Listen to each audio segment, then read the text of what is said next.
ਹਾਲਾਤ ਇੱਥੇ ਵਿਗੜਦੇ ਨੇ ਜੀ ਤੇ ਉਹਦਾ ਅਸਰ ਸਾਡੇ ਤੇ ਵੀ ਪੈਣਾ, ਸਾਡੇ ਮੁਲਕ ਤੇ ਵੀ ਪੈਣਾ। ਉਹਨਾਂ ਦੇ ਖੂਨ ਦੇ ਵਿੱਚ ਇਹ ਗੱਲਾਂ ਰਚ ਗਈਆਂ ਨੇ ਕਿ ਅਸੀਂ ਜਿਹੜਾ ਹੈਗੀ ਲੜਾਈ ਆ ਉਹ ਇਦਾਂ ਹੀ ਜਿਹੜੀ ਆ ਉਹ ਜਾਰੀ ਰੱਖਣੀ ਆ। ਜੰਗਾਂ ਹੁੰਦੀਆਂ ਨੇ ਜੀ, ਲੜਾਈਆਂ ਹੁੰਦੀਆਂ ਨੇ, ਬੰਬ ਚੱਲਦੇ ਨੇ, ਉਹਦਾ ਅਸਰ ਅਲਟੀਮੇਟਲੀ ਆਮ ਲੋਕਾਂ ਤੇ ਪੈਂਦਾ, ਚਾਹੇ ਉਹ ਦੁਨੀਆ ਦੇ ਕਿਸੇ ਵੀ ਖਿੱਤੇ ਤੇ ਵਸਦਾ ਹੋਵੇ। ਗੁਆਂਢੀਆਂ ਦੇ ਘਰ ਨੂੰ ਵੀ ਅੱਗ ਲੱਗੀ ਆ ਤੇ ਸੇਕ ਜਿਹੜਾ ਸਾਨੂੰ ਪਹੁੰਚਣਾ। ਜਿੰਨੇ ਮਰਜ਼ੀ ਖਤਰਨਾਕ ਦੌਰ ਵਿੱਚੋਂ ਲੰਘਦੀ ਹੋਵੇ ਜੰਗ, ਉਹਦਾ ਨਵੇੜਾ ਟੇਬਲ ਤੇ ਹੁੰਦਾ। ਤਬਾਹ ਕਰਨ ਦੇ ਪਿੱਛੇ ਜਿਹੜੀਆਂ ਦੋ ਵੱਡੀਆਂ ਤਾਕਤਾਂ ਲੱਗੀਆਂ ਰਹੀਆਂ, ਉਹ ਇੱਕ ਪਾਸੇ ਅਮਰੀਕਾ ਸੀ ਤੇ ਦੂਜੇ ਪਾਸੇ ਰੂਸ ਸੀ। ਜਿਹੜੇ ਪਹਿਲਾਂ ਹੀ ਦੇਸ਼ ਤੋਂ ਬਾਹਰ ਨੇ ਉਹ ਕਿੱਦਾਂ ਸੋਚ ਸਕਦੇ ਨੇ ਕਿ ਅਸੀਂ ਆਪਣੇ ਮੁਲਕ ਨੂੰ ਚਲੇ ਜਾਈਏ। ਜਗਵੀਰ ਬਰਾੜ ਜੀ ਆ ਗਏ ਨੇ ਪਾਰਟੀ 'ਚ, ਹੁਣ ਪ੍ਰਧਾਨ ਉਮੀਦਵਾਰ ਵੀ ਲੰਨ ਤੇ ਇੰਨੀ ਤੇਜ਼ੀ ਦਿਖਾਈ ਜਾ ਰਹੀ ਆ।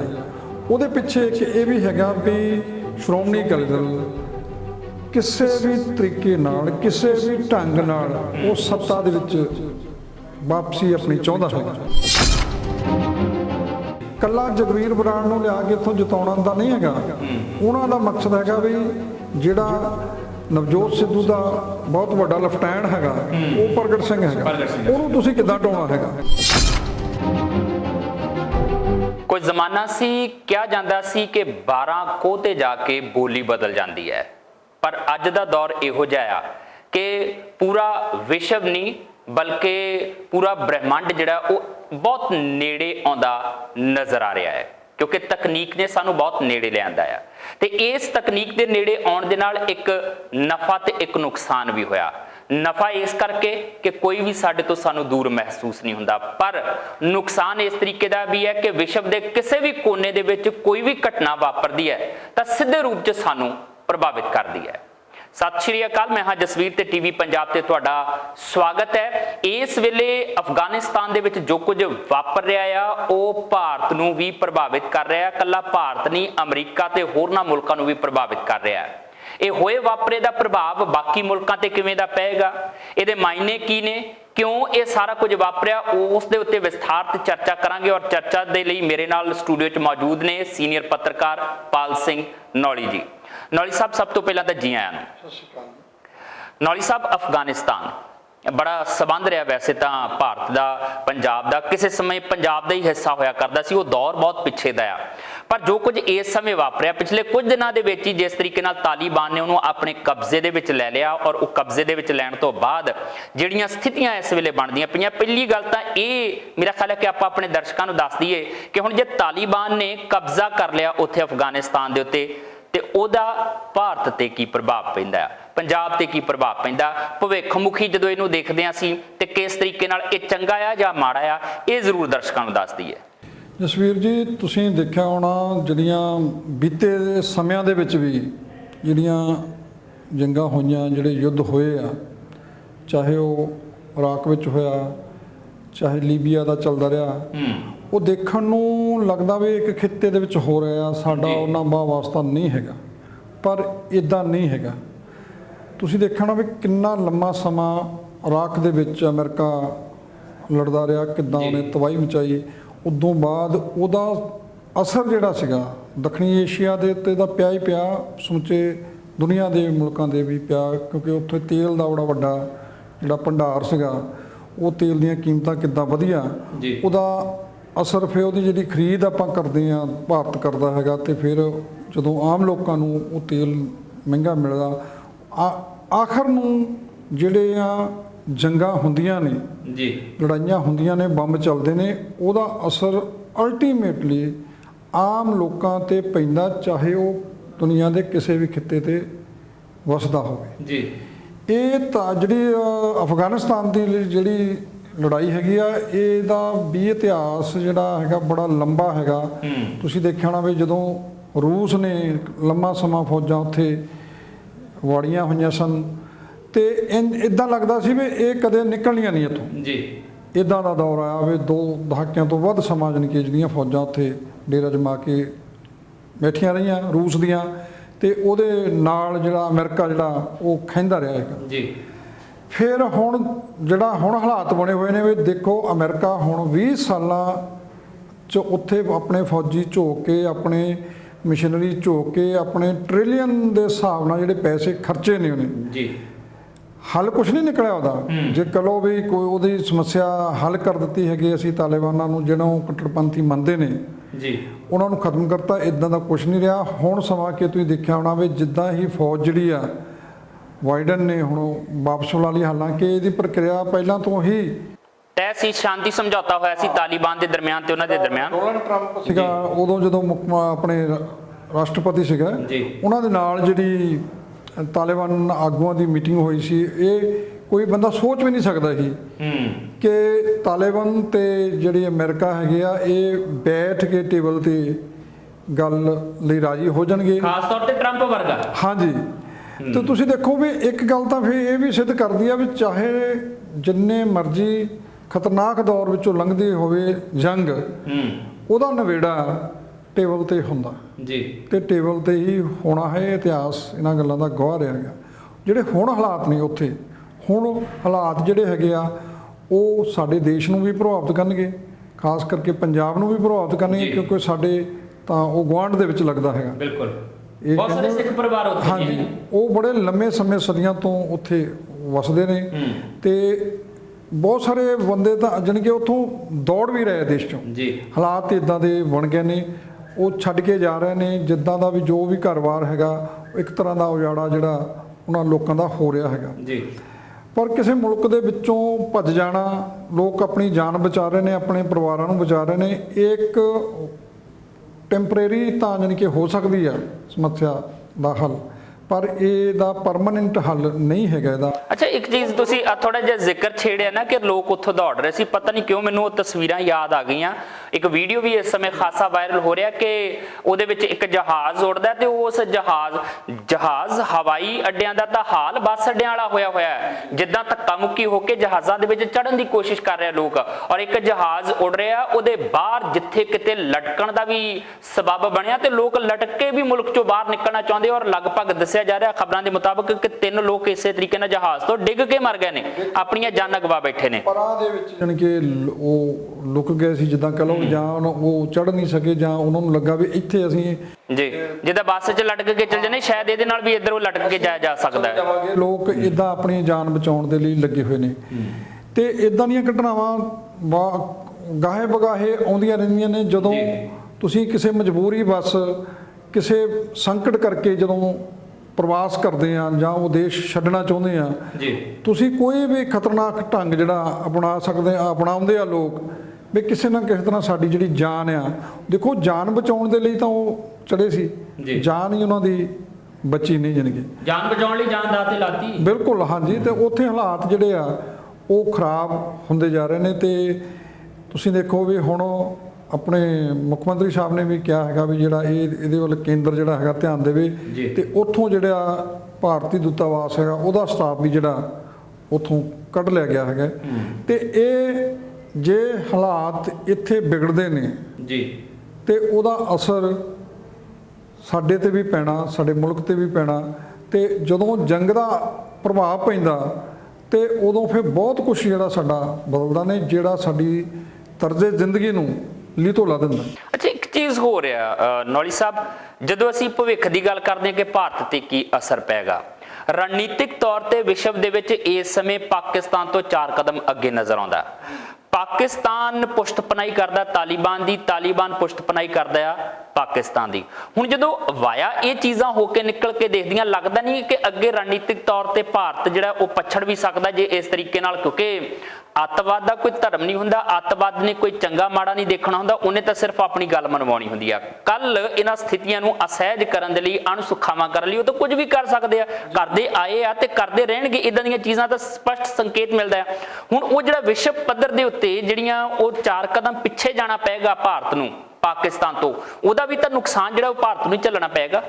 ਬਿਲਕੁਲ, ਜਿਹੜਾ ਦੇਖੋ ਕੂਟਨੀਤਿਕ ਤੌਰ ਦੇ ਉੱਪਰ ਤਾਂ ਜੋ ਲੱਗ ਰਿਹਾ ਹੈਗਾ ਵੀ ਉਹਦੀ ਜਿਹੜੀ ਸਾਡੀ ਪਹੁੰਚ ਜਿਹੜੀ ਅਪਰੋਚ ਹੋਣੀ ਚਾਹੀਦੀ ਸੀਗੀ ਉਹ ਸਿੱਝਣ ਵਾਸਤੇ, ਉਹ ਕੇਂਦਰ ਸਰਕਾਰ ਨੇ ਉਸ ਢੰਗ ਨਾਲ ਉਹਨੂੰ ਨਹੀਂ ਲਿਆ ਹੈਗਾ। ਧਮਕੀ ਵੀ ਉਹਨਾਂ ਨੇ ਦਿੱਤੀ ਸੀ ਕਿ ਜੇ ਭਾਰਤ ਨੇ ਦਖਲਅੰਦਾਜ਼ੀ ਕੀਤੀ ਫਿਰ ਚੰਗਾ ਨਹੀਂ ਹੋਏਗਾ। ਬਿਲਕੁਲ ਬਿਲਕੁਲ, ਉਹ ਤਾਂ ਕਿਉਂਕਿ ਜਿੱਦਾਂ ਦਾ ਆਪਣੇ ਮੁਲਕ ਦੇ ਵੀ ਜਿਹੜੇ ਹਾਲਾਤ ਜਿੱਦਾਂ ਦੇ 2014 ਤੋਂ ਬਾਅਦ ਬਣਦੇ ਜਾ ਰਹੇ ਨੇ, ਜਿੱਦਾਂ ਇਸ ਮੁਲਕ ਨੂੰ ਇੱਕ ਰੰਗ ਦੇ ਵਿੱਚ ਰੰਗਿਆ ਜਾ ਰਿਹਾ ਹੈਗਾ, ਜੇ ਅਸੀਂ ਤਾਲਿਬਾਨ ਨੂੰ ਮਾੜਾ ਕਹਿੰਦੇ ਆ ਫਿਰ ਇਹ ਇੱਦਾਂ ਦਾ ਜੋ ਮਾਹੌਲ ਹੈ, ਤੁਸੀਂ ਲੀਡਰਾਂ ਦੇ ਭਾਸ਼ਣ ਵਿਰੋਧੀ ਤਰ੍ਹਾਂ ਦੇ ਦੇਖੇ ਨਾ ਵੀ ਇਹ ਵੀ ਤਾਲਿਬਾਨ ਤੋਂ ਘੱਟ ਨਹੀਂ ਹੈਗੇ। ਇਹ ਵਿਰੋਧੀ ਦੋਸ਼ ਲਾਉਂਦੇ ਆ ਵੀ ਉੱਦਾਂ ਦਾ ਹੀ ਵੀ ਜਿੱਦਾਂ ਉੱਥੇ ਲੜਕੀਆਂ ਨੂੰ ਪੜ੍ਹਨ ਨਹੀਂ ਦਿੱਤਾ ਜਾ ਰਿਹਾ ਤਾਲਿਬਾਨ ਦੇ ਵਿੱਚ, ਜਿਹੜੀਆਂ ਔਰਤਾਂ ਆ ਉਹਨਾਂ ਦੇ ਜਿਹੜਾ ਬੁਰਕਾ ਉਹ ਪਾਉਂਦੇ ਨੇ ਉਹ ਇੰਨਾ ਜ਼ਿਆਦਾ ਹੁੰਦਾ ਵੀ ਤੁਹਾਡੇ ਪੈਰ ਵੀ ਜਿਹੜੇ ਆ ਉਹ ਨਜ਼ਰ ਨਹੀਂ ਆਉਣੇ ਚਾਹੀਦੇ, ਜਿਹੜੀਆਂ ਅੱਖਾਂ ਆ ਉਹਦੇ ਤੇ ਵੀ ਜਿਹੜੀ ਜਾਲੀ ਆ ਉਹ ਢਕਿਆ ਹੋਣਾ ਚਾਹੀਦਾ ਵੀ ਕੋਈ ਵੀ ਸਰੀਰ ਦਾ ਅੰਗ ਜਿਹੜਾ ਉਹ ਬਾਹਰ ਨਹੀਂ ਆਉਣਾ ਚਾਹੀਦਾ। ਔਰ ਇਹੀ ਕੰਮ ਕੀਤਾ ਕੰਧਾਰ ਦੇ 에ਅਰਪੋਰਟ ਤੇ, ਪਤਾ ਲੱਗਾ ਕਿ ਜਿੰਨੀਆਂ ਬੁਰਕੇ ਤੋਂ ਬਿਨਾਂ ਔਰਤਾਂ ਸੀਗੀਆਂ ਸਾਰੀਆਂ ਨੂੰ ਗੋਲੀ ਮਾਰਤੀ ਉਹਨਾਂ ਨੇ ਜੀ। ਉਹੀ ਹਾਲਾਤ, ਉਹ ਇੱਕ ਜਿਹੜੀ ਦਹਿਸ਼ਤ ਆ, ਜਿਹੜਾ ਡਰ ਆ ਉਹ ਲੋਕਾਂ ਦੇ ਵਿੱਚ ਉਹਨਾਂ ਨੇ ਆਪਣਾ ਕਾਇਮ ਰੱਖਿਆ ਹੋਇਆ।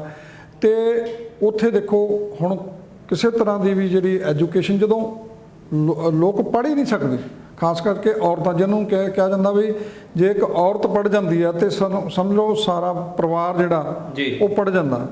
ਇਹ ਇੱਕ ਬਹੁਤ ਹੀ, ਹੁਣ ਦੇਖੋ ਦੁਨੀਆ ਕਿੱਥੇ ਚੱਲ ਗਈ ਆ, ਤੇ ਜਿਹੜੀ ਉਹਨਾਂ ਦੀ ਕੱਟੜਵਾਦਤਾ ਦੀ ਸੋਚ ਆ ਉਹ ਉਸ ਮੁਲਕ ਨੂੰ ਪਿੱਛੇ ਤੱਕ ਰਹੀ ਆ। ਤੁਸੀਂ ਦੇਖਿਆ ਹੋਣਾ ਵੀ ਕਿਤੇ ਵੀ ਤੁਹਾਨੂੰ ਇਦਾਂ ਦੀਆਂ ਸੜਕਾਂ ਨਜ਼ਰ ਨਹੀਂ ਆਉਣਗੀਆਂ ਜਿਹੜੀਆਂ ਉੱਥੇ ਹੋਣੀਆਂ ਚਾਹੀਦੀਆਂ। ਜਿਹੜੇ ਹੱਕ ਹਕੂਕ ਬੱਚਿਆਂ ਨੂੰ ਉੱਥੇ ਮਿਲਣੇ ਚਾਹੀਦੇ ਸੀ ਉਹ ਨਹੀਂ ਮਿਲ ਰਹੇ।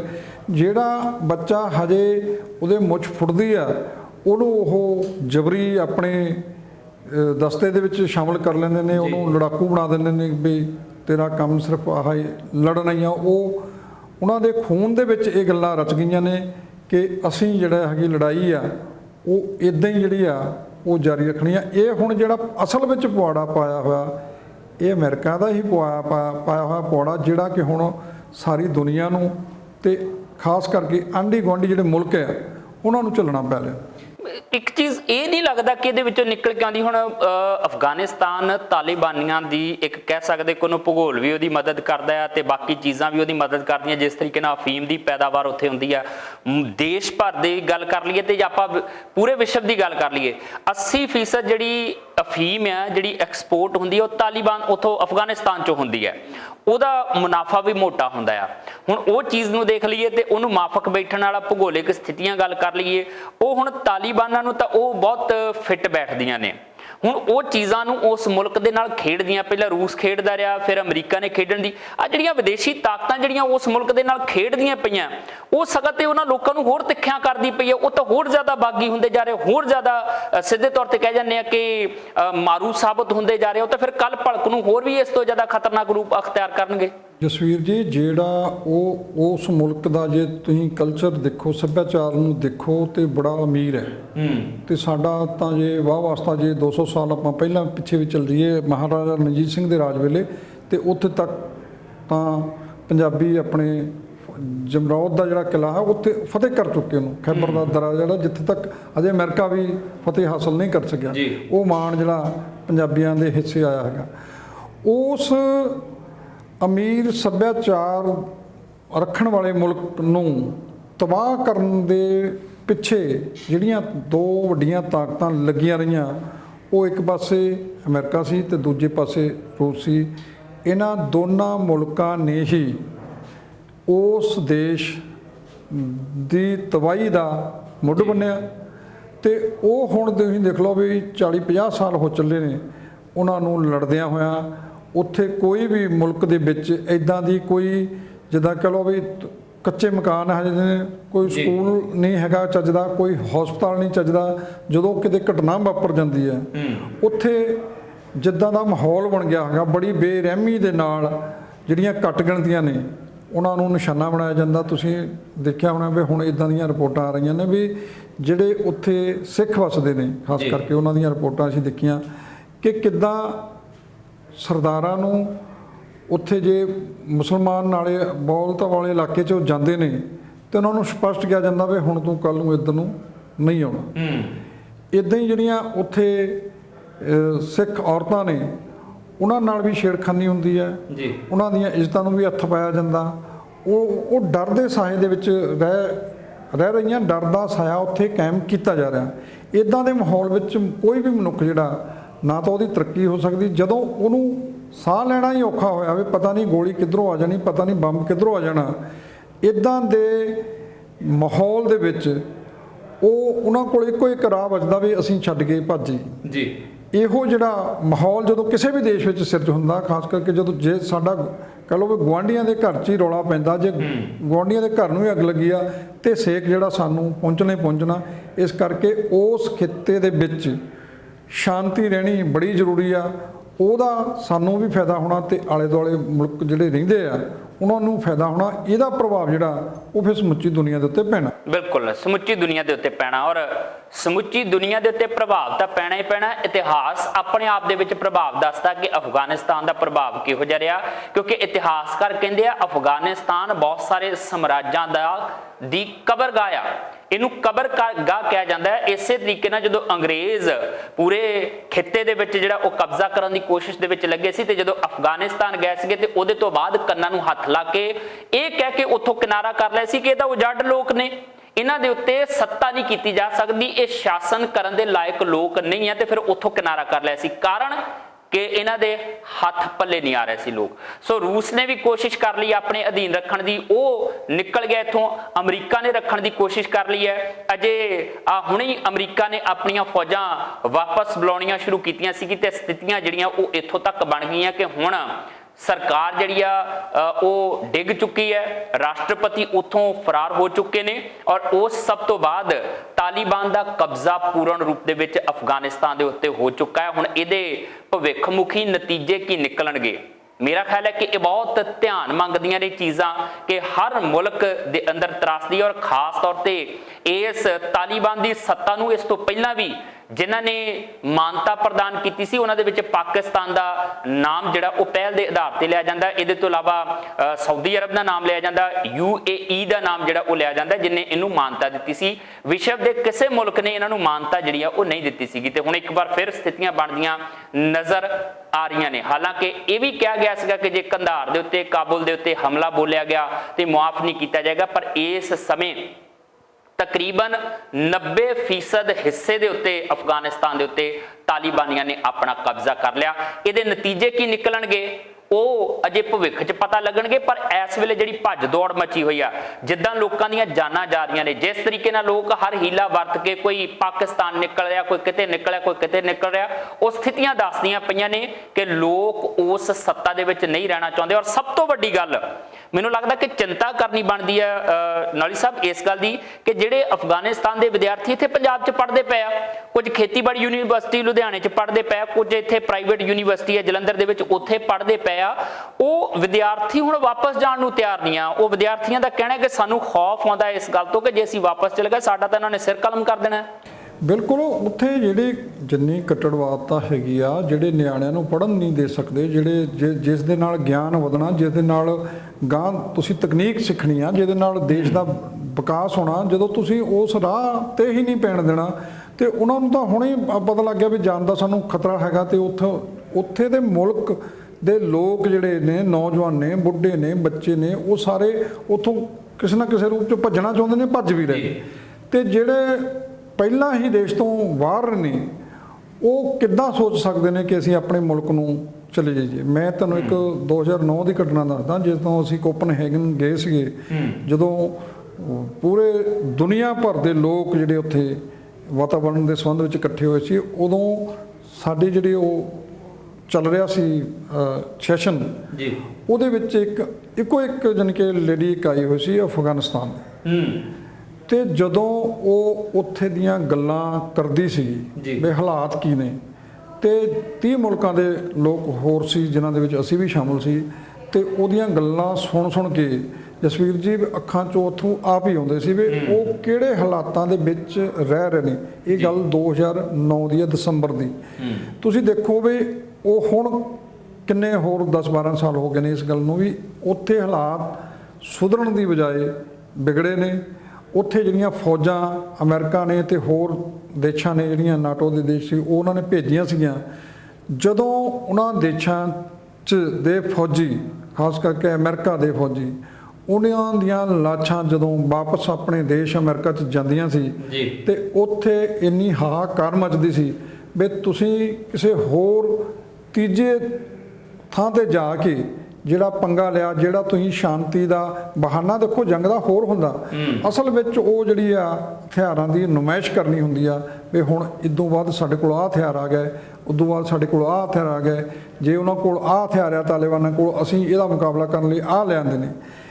ਦੁਨੀਆ ਦੇ ਵਿੱਚ ਸਭ ਤੋਂ ਵੱਡਾ ਜਿਹੜਾ ਕਾਰੋਬਾਰ ਆ ਅੱਜ ਵੀ ਉਹ ਹਥਿਆਰਾਂ ਦਾ ਹੈਗਾ ਜੀ।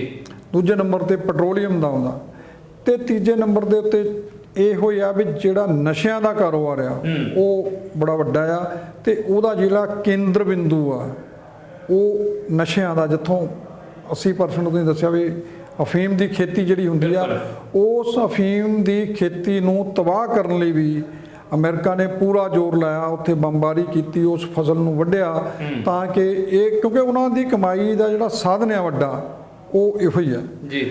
ਤੇ ਸ਼ਾਇਦ ਅੱਗੇ ਵੀ ਇੱਕ ਵਾਰੀ ਆਪਾਂ ਗਾਏ ਬਗਾਏ ਇਸ ਗੱਲ ਤੇ ਚਰਚਾ ਕੀਤੀ ਸੀ, ਜਦੋਂ ਇੱਕ ਵਾਰੀ ਇੱਥੇ ਨਿੱਜੀ ਯੂਨੀਵਰਸਿਟੀ ਜਿਹੜੀ ਫਗਵਾੜੇ ਦੇ ਕੋਲ ਆ, ਉੱਥੇ ਅਫਗਾਨਿਸਤਾਨ ਦੇ ਜਿਹੜੇ ਕਰਜ਼ਈ ਸਾਹਿਬ ਰਾਸ਼ਟਰਪਤੀ ਉਦੋਂ ਹੁੰਦੇ ਸੀ, ਉਹ ਆਏ ਸੀ, ਤੇ ਉਦੋਂ ਮੁੱਖ ਮੰਤਰੀ ਪ੍ਰਕਾਸ਼ ਸਿੰਘ ਬਾਦਲ ਸੀ ਜੀ। ਤੇ ਘਰ ਆਏ ਮਹਿਮਾਨ ਦੀ ਜਿੱਦਾਂ ਕਹ ਲਓ ਵੀ ਪੱਗ ਲਾਉਣ ਤੱਕ ਉਹ ਚਲ ਗਿਆ ਸੀ, ਤੇ ਉਹਨੇ ਪੜ੍ਹ ਕੇ ਲੈਕਚਰ ਸੁਣਾਇਆ ਜੀ, ਜਿਹੜੀ ਤੁਹਾਡੇ ਅਫਗਾਨਿਸਤਾਨ 'ਚ ਜਿਹੜੀ ਫੀਮ ਹੁੰਦੀ ਆ, ਕਿਉਂਕਿ ਉਦੋਂ ਪੰਜਾਬ ਸਰਕਾਰ ਤੇ ਦੋਸ਼ ਲੱਗਦਾ ਵੀ ਨਸ਼ਿਆਂ ਦਾ ਕਾਰੋਬਾਰ ਜਿਹੜਾ ਤੁਸੀਂ ਕਰਦੇ ਆ, ਇੱਕ ਹੈਰੋਇਨ ਦੀ ਗੱਲ ਕੀਤੀ ਸੀ, ਤੁਹਾਡੀ ਹੈਰੋਇਨ ਸਾਡੇ ਨੌਜਵਾਨਾਂ ਨੂੰ ਖਰਾਬ ਕਰਦੀ ਪਈ ਆ, ਤੇ ਉਹਨਾਂ ਨੇ ਘੁੰਮ ਘੁਮਾ ਕੇ ਜਾਣੀ ਕਿ ਆਪਣੀ ਸਰਕਾਰ ਦੀਆਂ ਨਾਕਾਮੀਆਂ ਨੂੰ ਛੁਪਾਉਣ ਦੇ ਲਈ ਉਹਦਾ ਜਿਹੜਾ ਦੋਸ਼ ਸੀਗਾ, ਮੁੱਖ ਮੰਤਰੀ ਹੁੰਦਿਆਂ ਹੋਇਆ ਇੱਕ ਜ਼ਿੰਮੇਵਾਰ ਅਹੁਦੇ ਤੇ ਹੁੰਦਾ, ਜਿਹੜਾ ਘਰ ਤੁਹਾਡੇ ਦੂਜੇ ਦੇਸ਼ ਦਾ ਰਾਸ਼ਟਰਪਤੀ ਆਇਆ ਹੋਵੇ, ਜਿਹਦੀ ਮਹਿਮਾਨ ਨਵਾਜ਼ੀ ਤੁਸੀਂ ਕਰਦੇ ਹੋਵੋ, ਤੇ ਉਹਨੂੰ ਤੁਸੀਂ ਅਲਾਮਾ ਦਿਓ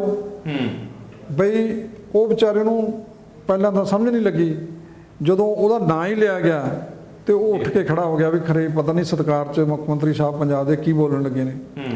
ਜਦੋਂ ਉਹ ਕਹਿੰਦੇ ਜੀ ਜਿਹੜੀ ਫੀਮ ਉੱਥੇ ਹੁੰਦੀ ਆ ਉਹ ਉਤੋਂ ਹੈਰੋਇਨ ਬਣਦੀ ਆ, ਹੈਰੋਇਨ ਪਾਕਿਸਤਾਨ 'ਚ ਆਉਂਦੀ ਆ, ਪਾਕਿਸਤਾਨ ਤੋਂ ਜਿਹੜੀ ਸਾਡੇ ਪੰਜਾਬ 'ਚ ਆਉਂਦੀ ਆ, ਜਿਹੜੀ ਸਾਡੀ ਜਵਾਨੀ ਨੂੰ ਖਾ ਰਹੀ ਹੈ, ਤਬਾਹ ਕਰ ਰਹੀ ਹੈ। ਅਲਟੀਮੇਟਲੀ ਉਹਨਾਂ ਨੇ ਆਪਣੀ ਸਰਕਾਰ ਦੀਆਂ ਉਸ ਵੇਲੇ ਕਮਜ਼ੋਰੀਆਂ ਛੁਪਾਉਣ ਲਈ ਇੱਕ ਅਫਗਾਨਿਸਤਾਨ ਦੇ ਰਾਸ਼ਟਰਪਤੀ ਨੂੰ ਇੱਕ ਤਰ੍ਹਾਂ ਨਾਲ ਕਟਹਿਰੇ 'ਚ ਖੜਾ ਕਰਤਾ ਵੀ ਜਿਹੜਾ ਇਹਦਾ ਦੋਸ਼ੀ ਆ ਉਹ ਤੁਸੀਂ।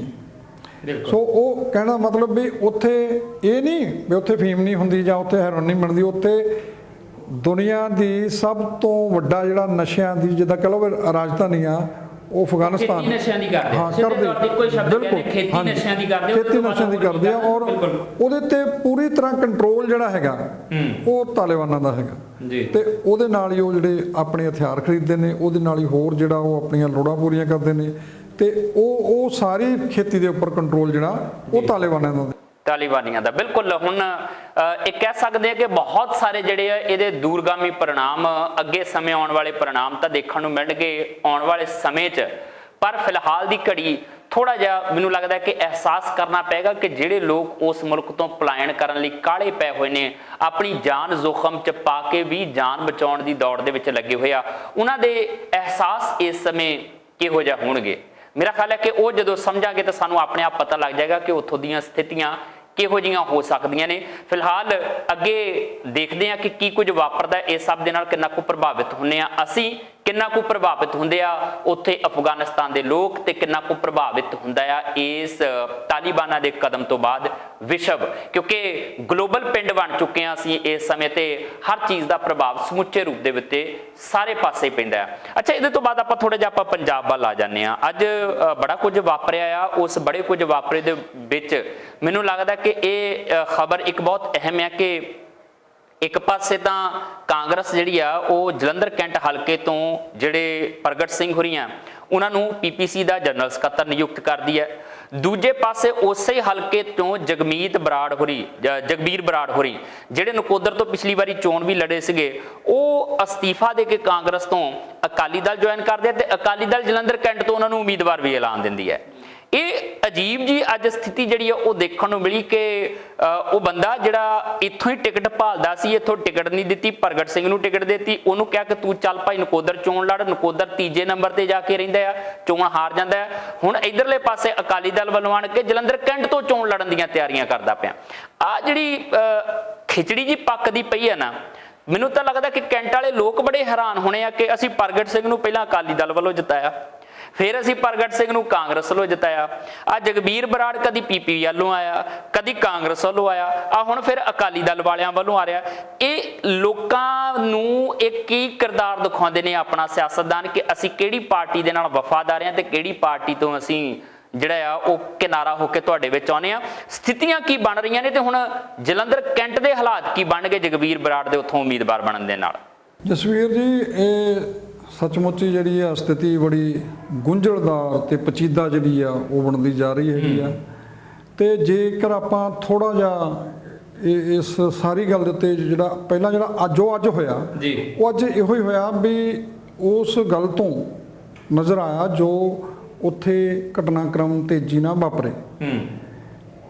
ਜਗਬੀਰ ਬਰਾੜ ਦਾ ਮੁੜ ਕੇ ਸ਼੍ਰੋਮਣੀ ਅਕਾਲੀ ਦਲ ਦੇ ਵਿੱਚ ਆਉਣਾ 10 ਸਾਲਾਂ ਬਾਅਦ ਜੀ, ਤੇ ਸ਼ਾਮਲ ਹੁੰਦੇ ਸਾਰ ਹੀ ਉਹਨੂੰ ਉਮੀਦਵਾਰ ਐਲਾਨ ਦੇਣਾ, ਜਦ ਕਿ ਉੱਥੋਂ ਪਹਿਲਾਂ ਜਿਹੜੇ ਸ਼੍ਰੋਮਣੀ ਅਕਾਲੀ ਦਲ ਦੇ ਉਮੀਦਵਾਰ ਸਰਬਜੀਤ ਮੱਕੜ ਉਹ ਚੋਣ ਲੜ ਚੁੱਕੇ ਸੀਗੇ, ਹਾਰ ਗਏ ਸੀਗੇ। ਅੱਜ ਵੀ ਉਹਨਾਂ ਨੇ ਇੱਕ ਗੁਰਦੁਆਰਾ ਸਾਹਿਬ ਦੇ ਵਿੱਚ ਵੱਖਰੀ ਮੀਟਿੰਗ ਰੱਖੀ ਹੋਈ ਸੀਗੀ ਬਈ ਅਸੀਂ ਜਿਹੜੀ ਆ ਇੱਥੋਂ ਹੀ ਚੋਣ ਲੜਾਂਗੇ ਤੇ ਇੱਥੇ ਇਸ ਮੀਟਿੰਗ ਦੇ ਵਿੱਚ ਸੁਖਬੀਰ ਬਾਦਲ ਵੀ ਆਉਣਗੇ। ਚਲੋ ਉਹ ਗੱਲ ਬਾਅਦ 'ਚ ਆਪਾਂ ਕਰਦੇ ਹਾਂ। ਪਹਿਲੇ ਜਿਹੜੀ ਆ ਵੀ ਜਿਹੜੀਆਂ ਤੇਜ਼ੀ ਨਾਲ ਘਟਨਾਵਾਂ ਵਾਪਰੀਆਂ ਵੀ ਤੁਸੀਂ ਪਾਰਟੀ 'ਚ ਉਸੇ ਵੇਲੇ ਜਗਬੀਰ ਬਰਾੜ ਨੂੰ ਸ਼ਾਮਲ ਕਰਦੇ ਆ, ਉਸੇ ਵੇਲੇ ਜਿਹੜਾ ਉਹਨੂੰ ਉਮੀਦਵਾਰ ਐਲਾਨ ਦਿੰਦੇ ਆ, ਉਸੇ ਵੇਲੇ ਉਹਨੂੰ ਪਾਰਟੀ ਦਾ ਜਨਰਲ ਸਕੱਤਰ ਵੀ ਬਣਾ ਦਿੰਦੇ ਜੀ। ਤੁਸੀਂ ਦੇਖੋ ਵੀ ਇਹਦੇ ਪਿੱਛੇ ਜਿਹੜੀਆਂ ਜੋ ਤੇਜ਼ੀ ਨਾਲ ਵੀ ਇੱਕ ਤਾਂ ਇਹ ਨਹੀਂ ਦੱਸ ਸਕੇ ਸ਼੍ਰੋਮਣੀ ਅਕਾਲੀ ਦਲ ਵਾਲੇ ਵੀ ਇਹਦਾ ਜਿਹੜਾ ਫੈਸਲਾ ਆ ਉਮੀਦਵਾਰ ਐਲਾਨਣ ਦਾ, ਉਹਦੀ ਇੱਕ ਡੈਮੋਕ੍ਰੇਸੀ ਪਾਰਟੀ ਦੇ ਵਿੱਚ ਹੁੰਦੀ ਆ ਵੀ ਪੀਐਸਸੀ ਦੀ ਮੀਟਿੰਗ ਦੇ ਵਿੱਚ ਹੋਇਆ ਜਾਂ ਕੋਰ ਕਮੇਟੀ 'ਚ ਹੋਇਆ ਵੀ ਉਮੀਦਵਾਰ ਕਿਹਨੂੰ ਐਲਾਨਣਾ ਹੈਗਾ, ਕੀ ਕਰਨਾ ਹੈਗਾ। ਇਹਨਾਂ ਦਿਨਾਂ 'ਚ ਮੀਟਿੰਗ ਨਹੀਂ ਹੋਈ। ਤੁਹਾਨੂੰ ਪਤਾ ਪਹਿਲੇ ਉਮੀਦਵਾਰ ਐਲਾਨ ਵਾਲੀ ਕੋਈ ਇਦਾਂ ਦਾ ਹੋਇਆ? ਉਹ ਕਿਸੇ ਦੇ ਵਿੱਚ ਵੀ ਨਹੀਂ ਹੋਇਆ। ਇਹਦਾ ਮਤਲਬ ਇਹ ਹੋਇਆ ਵੀ ਜੋ ਫੈਸਲਾ ਇੱਕ ਬੰਦੇ ਨੇ ਕਰਨਾ ਹੈ ਵੀ ਉਹਨੇ ਫੈਸਲਾ ਲੈਣਾ, ਹੋਰ ਕਿਸੇ ਪਾਰਟੀ ਦੇ ਨਾ ਮੀਟਿੰਗ ਸੱਦਣੀ, ਨਾ ਉਹ ਮੀਟਿੰਗ ਦੇ ਵਿੱਚ ਚਰਚਾ ਕਰਨੀ ਜੀ। ਇਦਾਂ ਇਹਦਾ ਮੁੱਢ ਵੱਜਦਾ ਹੈਗਾ ਜਿਹੜੀ ਡੈਮੋਕ੍ਰੇਸੀ ਤੁਸੀਂ ਆਪਣੀ ਪਾਰਟੀ ਦੇ ਵਿੱਚ ਹੀ ਰਹਿਣ ਨਹੀਂ ਦਿੰਦੇ। ਤੇ ਫਿਰ ਜਦੋਂ ਸਰਕਾਰ 'ਚ ਆਉਂਦੇ ਆ ਉਦੋਂ ਵੀ ਬਹੁਤ ਸਾਰੀਆਂ ਗੱਲਾਂ ਹੁੰਦੀਆਂ, ਤੇ ਜਦੋਂ ਤੁਸੀਂ ਵਿਰੋਧੀ ਧਿਰ 'ਚ ਆਉਂਦੇ ਆ ਫਿਰ ਤੁਸੀਂ ਕਹਿੰਦੇ ਵੀ ਡੈਮੋਕ੍ਰੇਸੀ ਦਾ ਕਤਲ ਹੋ ਗਿਆ। ਉਹ ਡੈਮੋਕ੍ਰੇਸੀ ਪਹਿਲਾਂ ਤੁਸੀਂ ਵਿਦਨ ਪਾਰਟੀ ਕਰਨੀ ਹੁੰਦੀ ਮਜ਼ਬੂਤ, ਤਾਂ ਕਿ ਉਹਦੀ ਪਿਰਤ ਪਵੇ, ਉਹ ਲੋਕਾਂ 'ਚ ਗੱਲ ਜਾਵੇ ਜੀ। ਤੇ ਹੁਣ ਜਦੋਂ ਇਹ ਸਾਰਾ ਕੁਝ ਹੋਇਆ ਬਈ ਜਗਬੀਰ ਬਰਾੜ ਜੀ ਆ ਗਏ ਨੇ ਪਾਰਟੀ 'ਚ, ਹੁਣ ਪ੍ਰਧਾਨ ਉਮੀਦਵਾਰ ਵੀ ਐਲਾਨ ਦਿੱਤੇ, ਇੱਦਾਂ ਕਦੇ ਤੁਸੀਂ ਸੁਣਿਆ ਨਹੀਂ ਹੋਣਾ। ਇਹ ਜਿਹੜਾ ਇੰਨੀ ਤੇਜ਼ੀ ਦਿਖਾਈ ਜਾ ਰਹੀ ਆ ਉਹਦੇ ਪਿੱਛੇ ਇੱਕ ਇਹ ਵੀ ਹੈਗਾ ਵੀ ਸ਼੍ਰੋਮਣੀ ਅਕਾਲੀ ਦਲ ਕਿਸੇ ਵੀ ਤਰੀਕੇ ਨਾਲ ਕਿਸੇ ਵੀ ਢੰਗ ਨਾਲ ਉਹ ਸੱਤਾ ਦੇ ਵਿੱਚ ਵਾਪਸੀ ਆਪਣੀ ਚਾਹੁੰਦਾ ਹੈਗਾ ਜੀ। ਜਿਹੜੇ 10 ਸਾਲ ਉਹਨਾਂ ਨੇ ਸੱਤਾ ਦਾ ਸੁੱਖ ਮਾਣਿਆ ਹੈਗਾ। ਅੱਛਾ, ਇਹ ਇੰਨਾ ਕੁ ਥੋੜਾ ਜਿਹਾ ਸਪਸ਼ਟ ਕਰ ਦਿਓ। ਇੱਥੇ ਤੁਸੀਂ ਕਹਿੰਦੇ ਕਿ ਕਿਸੇ ਵੀ ਤਰੀਕੇ ਨਾਲ ਸੱਤਾ 'ਚ ਆਉਣਾ ਚਾਹੁੰਦਾ ਹੈ ਜਾਂ ਉਹਨੂੰ ਲੱਗਦਾ ਹੈ ਕਿ ਸੱਤਾ 'ਚ ਆਉਣਾ ਨਹੀਂ ਆ, ਹੁਣ ਜਿਹੜਾ ਦਾ ਖੇਡਿਆ ਜਾ ਸਕਦਾ ਖੇਡ ਲਓ, ਜੇ ਲੱਗ ਗਿਆ ਤੇ ਪਾ ਸਕਿਆ, ਵਰਨਾ ਬਾਹਰ ਤਾਂ ਬੈਠੇ ਆ। ਇਹ ਗੱਲ ਵੀ ਕਿਸੇ ਵੀ ਢੰਗ ਨਾਲ ਜੋ ਵੀ ਲੱਗਦਾ ਉਹਨਾਂ ਨੂੰ ਪਹਿਲਾਂ ਜਿਹੜਾ ਉਹਨੂੰ ਲੱਗਦਾ ਉਦਾਂ ਨਹੀਂ ਹੋਣਾ ਮੈਂ ਸੱਤਾ 'ਚ। ਹਾਂਜੀ, ਉਹਨਾਂ ਨੂੰ ਲੱਗਦਾ ਵੀ ਜੇ ਹੁਣ ਜਗਬੀਰ ਬਰਾੜ ਆਉਣ ਦੇ ਨਾਲ ਇੱਥੇ ਟੱਕਰ ਬਣ ਸਕਦੀ ਆ ਉਹਨਾਂ ਦਾ। ਦੇਖੋ, ਇਹ ਜੇ ਸਿਆਸਤ ਨੂੰ ਸਮਝੋਗੇ ਹੋਰ ਵੀ ਇਹਦੇ ਪਿੱਛੇ ਹੋਰ ਵੀ ਬਰੀਕੀਆਂ ਹੈਗੀਆਂ ਜੀ। ਕੱਲਾ ਜਗਬੀਰ ਬਰਾੜ ਨੂੰ ਲਿਆ ਕੇ ਇੱਥੋਂ ਜਿਤਾਉਣਾ ਦਾ ਨਹੀਂ ਹੈਗਾ। ਉਹਨਾਂ ਦਾ ਮਕਸਦ ਹੈਗਾ ਵੀ ਜਿਹੜਾ ਨਵਜੋਤ ਸਿੱਧੂ ਦਾ ਬਹੁਤ ਵੱਡਾ ਲੈਫਟੈਨੈਂਟ ਹੈਗਾ ਉਹ ਪ੍ਰਗਟ ਸਿੰਘ ਹੈਗਾ, ਉਹਨੂੰ ਤੁਸੀਂ ਕਿੱਦਾਂ ਢਾਉਣਾ ਹੈਗਾ ਜੀ। ਉਹਦੇ ਪਿੱਛੇ ਵੀ ਇਹ ਸਿਆਸਤ ਕੰਮ ਕਰਦੀ ਸੀਗੀ। ਤੇ ਇਸ ਵਾਰ ਜਿਹੜੇ ਸ਼੍ਰੋਮਣੀ ਅਕਾਲੀ ਦਲ ਆ ਉਹਨੇ ਆਪਣੇ ਜਿਹੜੇ ਸਿਆਸੀ ਦੁਸ਼ਮਣ ਨੇ ਉਹਨਾਂ ਦੀ ਚੰਗੀ ਤਰ੍ਹਾਂ ਨਿਸ਼ਾਨਦੇਹੀ ਕੀਤੀ ਹੋਈ ਆ। ਉਹਨਾਂ ਦੁਸ਼ਮਣਾਂ ਨੂੰ ਪਹਿਲੇ ਹੱਲੇ 'ਚ ਜਾਂ ਹਰ ਹਾਲ 'ਚ ਕਿੱਦਾਂ ਤੁਸੀਂ ਮਾਤ ਦੇਣੀ ਆ, ਉਹਦੀ ਮੈਨੂੰ ਲੱਗਦਾ ਰਣਨੀਤੀ ਸੁਖਬੀਰ ਨੇ ਉਲੀਕੀ ਹੋਈ ਹੈ। ਨਹੀਂ, ਪਰ ਜੇ ਮਾਤ ਦੇਣ ਦੀ ਕਹਿੰਦੇ ਕਿ ਅਸੀਂ ਮਾਤ ਦੇਣੀ ਹੈ, ਜਗਬੀਰ ਬਰਾੜ ਨੂੰ ਲਿਆ ਕੇ ਆਪਣਾ ਇੱਕ ਬੰਦਾ ਵੀ ਤਾਂ ਗੁੱਸੇ ਕਰ ਹੀ ਲਿਆ। ਸਰਬਜੀਤ ਮੱਕੜ ਨਹੀਂ ਪਹੁੰਚਾ ਉਹਨਾਂ ਦੀ ਪ੍ਰੈਸ ਕਾਨਫਰੰਸ 'ਚ, ਉਹ ਟਿਕਟ ਦਾ ਦਾਅਵੇਦਾਰ ਸੀ। ਉਹ ਹੀ ਦੱਸਣ ਲੱਗਾ ਵੀ ਸਰਬਜੀਤ ਮੱਕੜ ਦਾ ਜਿਹੜਾ ਹੈਗਾ, ਅਸੀਂ ਇਹ ਨਹੀਂ ਕਹਿ ਸਕਦੇ ਵੀ ਉਹ ਜਦੋਂ ਉਹ ਪਿਛਲੀ ਵਾਰ ਵੀ ਲੜਿਆ ਸੀ ਜੀ, ਉਦੋਂ ਸ਼੍ਰੋਮਣੀ ਅਕਾਲੀ ਦਲ ਦੇ ਜ਼ਿਲ੍ਹਾ ਪ੍ਰਧਾਨ ਤੇ ਹੋਰ ਬੰਦਿਆਂ ਨੇ ਸਪਸ਼ਟ ਕਹਿ ਦਿੱਤਾ ਸੀਗਾ ਵੀ ਜੇ ਭਾਈ ਤੁਸੀਂ ਟਿਕਟ ਸਰਬਜੀਤ ਮੱਕੜ ਨੂੰ ਦੇਣੀ ਆ ਤੇ ਅਸੀਂ ਨਹੀਂ ਆਉਣਾ। ਉਹ ਸੁਖਬੀਰ ਬਾਦਲ ਦੇ ਸਮਾਗਮਾਂ 'ਚ ਨਹੀਂ ਗਏ। ਇਸ ਵਾਰ ਵੀ ਇਹ ਗੱਲ ਅੰਦਰ ਖਾਤੇ ਪਾਰਟੀ 'ਚ ਹੋਈ ਹੈ ਜੀ ਵੀ ਜੇ ਟਿਕਟ ਉਧਰ ਗਈ ਤੇ ਫਿਰ ਅਸੀਂ ਹੋਰ ਪਾਸੇ ਸਾਡੇ ਕੋਲ ਵੀ ਰਾਹ ਹੈਗੇ ਆ। ਇਹ ਜਿਹੜੀ ਅੰਦਰਲੀ ਗੱਲ ਉਹ ਮੈਂ ਤੁਹਾਨੂੰ ਦੱਸਦਾ ਵੀ ਅੰਦਰ ਕਾਫੀ ਕੁਝ ਜਿਹੜਾ ਉਹ ਰਿੱਝ ਪੱਕ ਰਿਹਾ ਸੀਗਾ ਤੇ ਉਹ ਲੱਗਾ ਵੀ ਜੇ ਸੀਟ ਤਾਂ ਉਹਨਾਂ ਨੂੰ ਲੱਗਦਾ ਵੀ ਅਸੀਂ ਇੱਥੋਂ ਜਿੱਤੀ ਉਦੋਂ ਆ ਜਦੋਂ ਅਕਾਲੀ ਦਲ ਇਕਜੁੱਟ ਹੋਇਆ। 2007 ਦੇ ਵਿੱਚ ਇੱਥੋਂ ਜਗਬੀਰ ਬਰਾੜ ਹੀ ਸ਼੍ਰੋਮਣੀ ਅਕਾਲੀ ਦਲ ਵੱਲੋਂ ਜਿੱਤਿਆ ਸੀਗਾ, ਪਰ ਉਹ ਹੁਣ ਲੋਕੀ ਕਹਿੰਦੇ ਆ ਵੀ 11 ਦੇ ਵਿੱਚ ਜਿਹੜਾ ਇਹ ਪੀਪੀ ਪਾਰਟੀ ਜਦੋਂ ਬਣਾਈ ਸੀ ਉਧਰ ਚਲਾ ਗਿਆ ਸੀ ਤੇ ਭਗਤ ਸਿੰਘ ਦੇ ਪਿੰਡ ਜਾ ਕੇ ਉਹਦੇ ਪਿੰਡ ਦੀ ਮਿੱਟੀ ਦੀ ਸਹੁੰ ਖਾ ਕੇ ਖਟਕੜ ਕਲਾਂ 'ਚ ਸਹੁੰ ਖਾ ਕੇ ਇਹਨੇ ਕਿਹਾ ਵੀ ਅਸੀਂ ਪੰਜਾਬ ਦੇ ਵਿੱਚ ਨਵੀਂ ਤਰ੍ਹਾਂ ਦੀ ਸਿਆਸਤ ਜਿਹੜੀ ਆ ਉਹ ਲਿਆਵਾਂਗੇ ਤੇ ਬਿਲਕੁਲ ਪਾਰਦਰਸ਼ੀ ਹੋਊਗੀ ਤੇ ਲੋਕਾਂ ਦਾ ਰਾਜ ਹੋਊਗਾ। ਨਿਜ਼ਾਮ ਬਦਲਣ ਦੀ ਉਦੋਂ ਗੱਲ ਬਦਲ ਤਾਂ ਦਿੱਤਾ ਨਿਜ਼ਾਮ, ਕਿਸੇ ਪਾਰਟੀ 'ਚ ਤੁਰੰਤ ਜਾਣਾ, ਤੁਰੰਤ ਉਮੀਦਵਾਰ ਐਲਾਨੇ ਜਾਣਾ, ਤੁਰੰਤ ਇਹੀ ਤਾਂ ਨਿਜ਼ਾਮ ਬਦਲਿਆ ਉਹਨਾਂ ਨੇ। ਫਿਰ ਤੁਸੀਂ ਦੇਖੋ ਵੀ ਜਗਬੀਰ ਬਰਾੜ ਨੇ ਜਦੋਂ ਪਹਿਲੀ ਵਾਰ ਐਮਐਲਏ ਬਣੇ ਉਹ ਆਪਣੇ 5 ਸਾਲ ਉਹਦੇ ਵਿੱਚ ਪੂਰੇ ਨਹੀਂ ਕਰਦੇ ਤੇ ਉਹ ਪੀਪੀ ਦੇ ਵਿੱਚ ਚਲੇ ਜਾਂਦੇ ਨੇ ਜੀ। ਤੇ 2012 ਦੀਆਂ ਚੋਣਾਂ ਜਦੋਂ ਆਉਂਦੀਆਂ ਨੇ 12 ਦੇ ਵਿੱਚ ਜਨਵਰੀ 'ਚ ਹੋਣੀਆਂ ਸੀ, ਜਨਵਰੀ ਫਰਵਰੀ ਚੋਣਾਂ ਹੁੰਦੀਆਂ ਦੀਆਂ ਤੇ 2011 'ਚ ਦਸੰਬਰ ਦਾ ਜਦੋਂ ਮਹੀਨਾ ਸੀ ਤੇ ਮੋਗੇ ਦੇ ਵਿੱਚ 8 ਦਸੰਬਰ ਨੂੰ ਜਦੋਂ ਪ੍ਰਕਾਸ਼ ਸਿੰਘ ਬਾਦਲ ਦਾ ਵੱਡੇ ਬਾਦਲ ਸਾਹਿਬ ਦਾ ਜਨਮ ਦਿਨ ਹੁੰਦਾ ਉਦੋਂ ਨੂੰ ਉਹ ਰੈਲੀ ਸ਼੍ਰੋਮਣੀ ਅਕਾਲੀ ਦਲ ਵੱਲੋਂ ਕੀਤੀ ਜਾਂਦੀ ਹੈ ਜੀ। ਉਸ ਰੈਲੀ ਵਾਲੇ ਦਿਨ ਹੀ ਇਹ ਪੀਪੀਪੀ ਦੇ ਜਿਹੜੇ ਬੰਦੇ ਖਾਸ ਕਰਕੇ ਜਗਬੀਰ ਬਰਾੜ ਹੀ ਵੱਡਾ ਭਰੋਸੇਮੰਦ ਸੀ ਮਨਪ੍ਰੀਤ ਬਾਦਲ ਦਾ, ਉਹ ਤੇ ਹੋਰ ਜਿਹੜੇ ਕੁਸ਼ਲਦੀਪ ਢਿੱਲੋਂ ਤੇ ਬਰਾੜ ਵੀ ਗਿਆ ਸੀਗਾ, ਇਹ ਬੰਦੇ ਜਿਹੜੇ ਸੀ ਇਹੋ ਵਿੱਚ ਆ ਗਏ। ਜਾਣੀ ਕਿ ਇੱਕੋ ਟਨਿਓਰ ਦੇ ਵਿੱਚ ਜਗਬੀਰ ਬਰਾੜ ਤੀਜੀ ਪਾਰਟੀ 'ਚ ਚਲਾ ਗਿਆ। ਇਹ ਹੁਣ ਤੁਸੀਂ ਮੈਂ ਇਕੱਲੇ ਨਿੱਜੀ ਤੌਰ ਤੇ ਉਹਨਾਂ ਦੀ ਗੱਲ ਨਹੀਂ ਕਰਦਾ, ਜਦੋਂ ਚੋਣਾਂ ਦਾ ਵਿਗਲ ਵੱਜਦਾ ਜਾਂ ਚੋਣਾਂ ਦਾ ਮੌਸਮ ਆ ਜਾਂਦਾ ਉਦੋਂ ਬਰਸਾਤੀ ਡੱਡੂਆਂ ਦੇ ਵਾਂਗ ਜਿਹੜੇ ਲੀਡਰ ਨੇ ਇੱਕ ਦੂਜੇ ਦੇ ਪਾਸੇ ਉਹ ਛਾਲਾ ਮਾਰ ਕੇ ਚਲੇ ਜਾਂਦੇ ਨੇ ਤੇ ਲੱਭਦਾ ਉਹਨਾਂ ਨੂੰ ਕੁਝ ਨਹੀਂ ਹੈਗਾ। ਇੱਕ ਇਹ ਵੀ ਕਹਿ ਸਕਦੇ ਕਿ ਡੱਡੂ ਨੇ ਛੜੱਪੇ ਮਾਰਦੇ ਨੇ ਪਰ ਹੈ ਖੂਹ ਦੇ ਹੀ ਆ, ਜੇ ਇੱਧਰ ਕਿਨਾਰੇ ਨਹੀਂ ਹੋਣਗੇ ਤਾਂ ਇੱਧਰ ਰਹਿਣਾ ਖੂਹ 'ਚ ਹੀ ਹੈ। ਬਿਲਕੁਲ ਔਰ ਖੂਹ ਵੀ ਗੋਲ, ਉਹਦਾ ਕੋਈ ਖੂੰਜਾ ਨਹੀਂ ਬਈ। ਇਹ ਹੁਣ ਜਿਹੜੀ ਟੋਟਲ ਤੁਹਾਡੇ ਤੁਸੀਂ ਆਉਂਦੇ ਸੇਵਾ ਲਈ ਕਹਿ ਕੇ ਵੈਸੇ ਲੋਕਾਂ ਦੀ ਸੇਵਾ ਕਰਨੀ ਆ ਤੇ ਦੇਖਣਾ ਉਹ ਵੀ ਜਿੱਥੋਂ ਅਸੀਂ ਜਿੱਤ ਸਕੀਏ ਜੀ। ਸੇਵਾ ਦਾ ਮਤਲਬ ਇਹਨਾਂ ਦਾ ਸਿਆਸਤ ਵਿੱਚ ਆਉਣਾ ਹੀ ਇੱਕ ਰਹਿ ਗਿਆ। ਸਿਆਸਤ ਵਿੱਚ ਆ ਕੇ ਇਹ ਸਿਆਸਤ ਤਾਂ ਹੁਣ ਟੋਟਲ ਪਿਓਰਲੀ ਇੱਕ ਬਿਜ਼ਨਸ ਬਣ ਗਿਆ ਵੀ ਤੁਸੀਂ ਉਹਦੇ ਵਿੱਚ ਇਨਵੈਸਟਮੈਂਟ ਕਰਨੀ ਹੈ ਜਿੱਤਣ ਦੇ ਲਈ ਜੀ, ਤੇ ਜਦੋਂ ਜਿੱਤ ਗਏ ਫਿਰ ਉਹਦੀ ਤੁਸੀਂ ਫਸਲ ਉਹ ਵੱਢਣੀ ਹੈਗੀ। ਇਹ ਜਿਹੜੀਆਂ ਘਟਨਾਵਾਂ ਵਾਪਰੀਆਂ ਨਹੀਂ ਹੁਣ ਤੇ ਉਹ ਦੇਖੋ ਜਿਹੜਾ ਜਗਬੀਰ ਬਰਾੜ ਦਾ ਦੱਸ ਦਈਏ ਵੀ ਪਹਿਲਾਂ ਇਸੇ ਹਲਕੇ ਦੇ ਵਿੱਚ ਕੈਂਟ ਦੇ ਵਿੱਚ ਜਿਹੜਾ ਬਲਾਕ ਹੈਗਾ ਉਹਦੇ ਵਿੱਚ ਬਤੌਰ BDPO ਇਹ ਤੈਨਾਤ ਇਹਨਾਂ ਦੀ ਚੋਣ ਹੋਈ ਸੀਗੀ, ਇੱਥੇ ਲੱਗੇ। ਉਦੋਂ ਇਹ ਮਨਪ੍ਰੀਤ ਬਾਦਲ ਦੇ ਤਾਂ ਰਿਸ਼ਤੇਦਾਰ ਨੇ ਨਜ਼ਦੀਕੀ, ਉਹਦਾ ਅੱਜ ਜ਼ਿਕਰ ਵੀ ਆਪਣੇ ਸੁਖਬੀਰ ਬਾਦਲ ਨੇ ਕੀਤਾ। ਉਦੋਂ ਹੀ ਇਹਨਾਂ ਨੇ ਆਪਣਾ ਕੈਂਟ ਜਿਹੜਾ ਹੈਗਾ ਉਹ ਹਲਕਾ ਨਿਰਧਾਰਿਤ ਕੀਤਾ ਤੇ ਉੱਥੇ ਆਪਣੀਆਂ ਗਤੀਵਿਧੀਆਂ ਸ਼ੁਰੂ ਕਰਤੀਆਂ ਤੇ 2007 ਦੇ ਵਿੱਚ ਇਹਨਾਂ ਨੇ ਉੱਥੋਂ ਇਲੈਕਸ਼ਨ ਲੜੀ ਤੇ ਪਹਿਲੀ ਵਾਰ ਨਰੋਲ ਜਾਣੀ ਕਿ ਅਕਾਲੀ ਦਲ ਨੇ ਉੱਥੋਂ ਜਿੱਤ ਹਾਸਲ ਕੀਤੀ। ਪਰ ਪੱਕਾ ਇਲਾਕਾ ਸੀਗਾ ਇਹ ਕਾਂਗਰਸ ਦਾ, ਜਾਣੀ ਕਿ ਇਦਾਂ ਦਾ ਇਲਾਕਾ ਸੀ ਵੀ ਜਦੋਂ ਆਪਰੇਸ਼ਨ ਬਲੂ ਸਟਾਰ ਤੋਂ ਬਾਅਦ ਇਲੈਕਸ਼ਨਾਂ ਹੋਈਆਂ ਸੀ 85 ਦੇ ਵਿੱਚ ਤੇ ਇੰਦਰਾ ਨਰਿੰਦਰ ਇੱਕ ਬੀਬੀ ਸੀਗੀ ਜਿਹੜੀ ਰਾਜੀਵ ਗਾਂਧੀ ਨੇ ਦਿੱਲੀੋਂ ਭੇਜੀ, ਜਿਹਦਾ ਨਾਂ ਨਹੀਂ ਸੁਣਿਆ ਸੀਗਾ, ਉਹ ਜਿੱਤ ਕੇ ਚਲ ਗਈ। ਇਹ ਇੰਨਾ ਜਾਣੀ ਕਿ ਪੱਕਾ ਜਾਣੀ ਕਿ ਗੜ੍ਹ ਜਾਣੀ ਕਿ ਕਾਂਗਰਸ ਦਾ ਮੰਨਿਆ ਜਾਂਦਾ ਜੀ।